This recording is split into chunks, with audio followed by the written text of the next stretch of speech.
नमस्कार दोस्तों स्वागत है एक बार फिर से नए वीडियो में आप सभी का। तो आज हम लोग इस सवाल को हल करेंगे।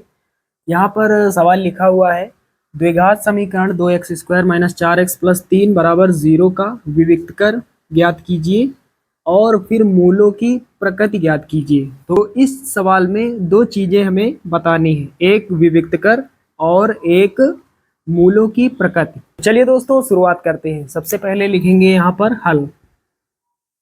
उसके बाद दोस्तों एक द्विघात समीकरण हमें दिया गया है, यहाँ पर देख पा रहे हैं ऊपर लिखा हुआ है, तो यहाँ लिखेंगे दिया है। तो समीकरण क्या है, 2x² - 4x। तो ये द्विघात समीकरण हमें ऊपर सवाल में दिया गया है, 2x² - 4x + 3 = 0।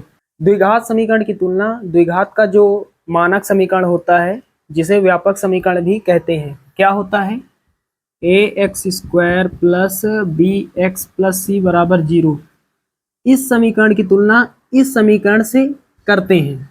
यहाँ से हमें क्या प्राप्त होता है, तुलना करने पर a, b और c का मान। तो जब तुलना करेंगे x² के बराबर है, तो a का मान कितना हो जाएगा, a = 2। उसके बाद x के बराबर है, तो b बराबर कितना हो जाएगा, आगे माइनस है तो b का मान माइनस सहित -4।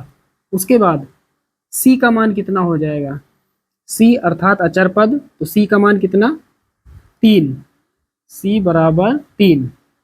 द्विघात समीकरण की तुलना x² + bx + c से करके हमने abc का मान निकाल लिया है।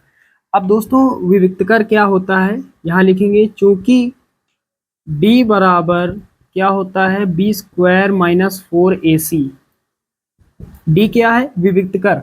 तो यहाँ पर b का मान कितना है, -4, -4 का स्क्वायर माइनस लगाएंगे 4 इंटू का मतलब गुणा, a का मान 2 है, गुणा लगाएंगे c का मान 3। चलिए अब हल करते हैं। माइनस का स्क्वायर अर्थात माइनस का 2 बार गुणा प्लस होगा, 4 का स्क्वायर 16, यहाँ पर माइनस लगाएंगे, 4 का पहाड़ा 2 बार, 4 दूना 8, फिर 8 का 3 बार, 8 त्रिके 24। तो 16 में घटाएंगे 24, कितना बचेगा, -8। तो साथियों यहाँ पर d क्या है, विविक्त कर। d का मान यहाँ पर माइनस में प्राप्त हुआ, अर्थात ये ऋणात्मक है। तो यहाँ पर d का मान माइनस में है, तो d का मान जब माइनस में होता है तो मूल काल्पनिक होते हैं, और d का मान 0 के बराबर होता है तो मूल बराबर होते हैं।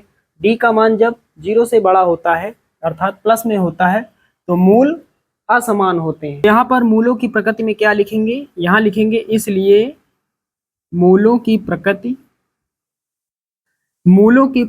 जो होगी वो काल्पनिक होगी, यहाँ लिखेंगे काल्पनिक। हमारा आंसर आ गया। अब हमें कुछ नहीं करना है, ये हमारा फाइनल आंसर हो जाएगा। तो उम्मीद करता हूँ कि ये आपको अच्छे से समझ में आ गया होगा।